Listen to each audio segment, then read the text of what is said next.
Hi everyone, welcome to Summer Skills Lab. My name is Abhilasha and I'll be taking you through email and formal writing etiquette. I hope you've been taking advantage of all the lovely sessions that we've had till now and that you will continue to view these sessions and take advantage of everything. So I hope that's the goal and that is what you're doing. Anyway, let's get started. So, what are we going to be talking about today? The session objectives are as follows. So, we understand the role of professional communication. So, what is professional communication? How do you do it? Is it the same as what you would communicate with your friends and family? Is it how you would communicate with your peers? What is it? Then, learn formal email and letter structure, how to write an email, how to write a letter. Is there anything different? Then explore formatting, language, and courtesy norms, how to behave, how to format a letter, what kind of language would you use. We'll talk about all of that also. How do you enhance clarity, professionalism, and impact in writing? So, that also is very, very important. And number five, how do you avoid common writing errors? So, these are all the things that we shall be talking about today, guys. Okay. I hope these five are clear to you. Let's get started.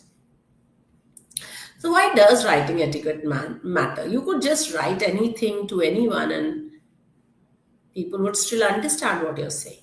So, why is it that you need to have etiquette for writing? Etiquette means rules, behavioral rules. So, why do we need that? What is the point of having writing etiquette? I believe that there can be eating etiquette, there can be walking, talking, all of that. But writing etiquette, why does that matter? So, number one, in terms of your professional behavior, it shows competence and respect. It shows that you are someone who's competent and that you're respectful for the other person's time. So, when you write something, it's not just for you, no. It is for the receiver of the information. And that person should feel respected. So, if you write properly, if you follow the etiquettes, then that person feels as if you have, given it time and thought. Number two, clarity. So, clarity will do what? It will avoid confusion and miscommunication. So, you want to say something, excuse me, the message is unclear and therefore there is a problem. So, we want clarity. Number three, we want efficiency. We want to say what we want to say in one mail and not have to, do a follow up. So, efficiency, it will help you save time and it will reduce your follow ups also. Number four, in terms of relationship, it builds trust and positive impression. So when you write to someone and you write it in a formal way, they feel that you are someone who's trustworthy because you're competent, you're respectful, you're clear, concise, precise. So it leaves a very positive impression with that person. And of course, emails are official documentation. So 5 years down the line, when somebody opens up your email, they don't say, "Oh, what a shabbily written mail this is." It's a digital record, so the records have to be well written. So that's what we want. Now, what is the structure of a professional email? So, number one, I have a clear and direct subject line. So, for example, leave request 20th to 22nd June. Whatever is your, subject, make it very, very clear. Number two, use formal greeting. Example, dear sir or ma'am, whatever salutation has to be very formal. Remember, it's a professional email. Introduce. Whatever you want from that email, please state that purpose upfront. Say it. In the body part of the email, make it brief, give structured information, make your ask, whatever. Then in the conclusion, summarize and mention what they can do to respond. And sign off using closings like regards, sincerely, all of that. Okay. All right. What is the tone and the language in formal writing? Now let's understand this, guys. In formal writing, your tone cannot be informal, it cannot be semi formal, it has to be formal. So you have to have that gravitas in your writing. You cannot write Sia. You cannot even write see you for that matter. Okay. So therefore the language and the tone and the style has to be very, very formal. So like I said, don't write see you. Use polite and respectful expressions. Write in full forms. Don't write I am, you are, and all of that. Keep the tone neutral or positive, never negative, right? Avoid slangs, emojis, and casual phrases. That's why I said please keep your language very formal. Okay. Be clear and to the point without sounding rude. Say what you want to say, but say it in a very clear and good way. Okay. All right. What should the formatting and layout be? So, of course, remember to keep the font to Arial or Times New Roman size 11 to 12. That's a standard. So, please try and keep it to that. Keep your text left aligned. Don't justify it. Don't do full justification because then the letters appear very broken. So, please keep a standard left aligned. Use line breaks between paragraphs. Have one line empty after every paragraph. If there is an attachment, mention and label them clearly. So when you save a file, save it with a proper name. Okay, not 123. That's important. So that when somebody gets it they know what this mail is about or what this attachment is about. Okay. Signature include your name, role, and contact number. Keep a standard signature for your email and just have it saved. These are auto things that you can do. So set up a signature for yourself. It's always good. Then you don't have to write a signature every time. How do you write a formal letter? So let's keep that in mind also. So have the sender's address right in the top corner. Date. What is the recipient's address? That. Your salutation. So dear sir or ma'am, whatever. Then your subject line. Now the subject line essentially is optional, but a lot of people prefer to have the subject line because then it makes it very clear as to what you're writing about. So no harm in putting up the subject line. In the body, there should be 3 paragraphs. What is the purpose of this letter?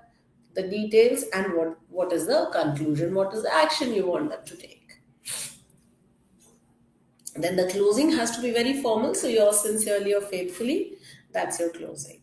And then end up with the signature where the name and the designation come in. So that is your formal letter structure. Now, what are the common mistakes to avoid? Spelling errors in names or titles. When you're writing a mail or whether you're writing a letter, please check the name of the person. Please check whether they are Miss, Mrs., or Ms. A lot of times for women, some women write, if they're married, they write Mrs. If they're unmarried, they write Miss. They also write Ms. And Ms. Now, a lot of times women just write Ms. So this is the non-marriage nomenclature one. So this you can write for anyone without knowing their title. So when you're writing the titles, please make sure you're getting it right. A lot of people write doctor with their titles. So if they are a doctor, then so make sure that the titles are right.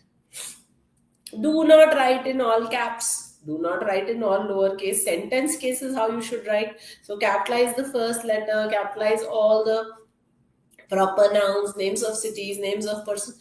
Write properly. That's very important. Do not use jargon, do not use abbreviation unless it's a standard abbreviation. Okay, it's not very good. Don't end your sentences with okay. This is very casual and not to be done at all. Do not forget to proofread. Before you send your letter or your email, please read it once. Don't miss out on the attachment. It sounds very unprofessional that you've sent a mail saying that, oh, there is an attachment here, and then you send another mail saying, here is the attachment, I forgot to attach it. That's very unprofessional. That sounds very bad. So please make sure you have checked it, you've proofread it, and you've attached everything that you needed to. Do not use emotional or harsh language. Don't go overly flowery. Don't go overly emotional. Don't go overly harsh. None of that is required. So that's something that you keep in mind. Responding professionally to emails. So when you get an email, you must acknowledge that. So say, thank you for your message. Thank you for your email. Okay, start with that. Address each point clearly and politely. So whatever they have asked you, the POA in the last paragraph, start by addressing each point very, very clearly and politely. Resolve. Use phrases like I appreciate, please let me know. Okay, reply as soon as possible, ideally between 24 to 48 hours. Nobody, and I trust you, there is nobody who's this busy that they cannot respond to a mail within 2 days. 2 days, 48 hours is 2 days. Now, 2 days is a lot of time. So, surely you will be able to respond to an email within 2 days. Okay, so do that. Don't send a reply all for everything. Do a reply. If you need to do a reply all, then maybe you can do it. Otherwise, stay away from the reply all button. Okay, that's really not needed. All right, what are good email practices? Let's pay attention. So, when you send in an email requesting something, make your ask very clear and give a deadline. Kindly give me a proposal as to uh, the purchase of 2 cars by Sunday afternoon 4 p.m. Something. Make a clear ask and give a clear deadline so the responder also knows what they need to do. The follow up email should be brief with the context. So, write one paragraph of the context and send a reminder. Okay. Follow up emails are short. The complaint email, you must stay factual and respectful. Don't complain with a lot of negative words. State what is the problem and state what resolution you would like. Appreciation email, be specific and sincere. Say what you want to say it in a very sincere tone. Again, don't go overly flowery. Okay, some final guidelines.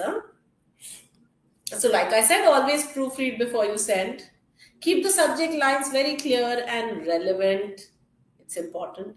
Use a very formal tone and respectful words. Be concise yet informative. Focus on clarity, professionalism, and accuracy. It's so important. Okay. All right, guys. I hope I've been able to help you with some etiquettes of email writing and formal letter writing. If there are any questions you wish to ask me, you can send me a mail straight away. Thank you so much. Remember to hit like, share, subscribe, and do keep staying and watching our summer skill workshops. Thank you so much. Have a nice day.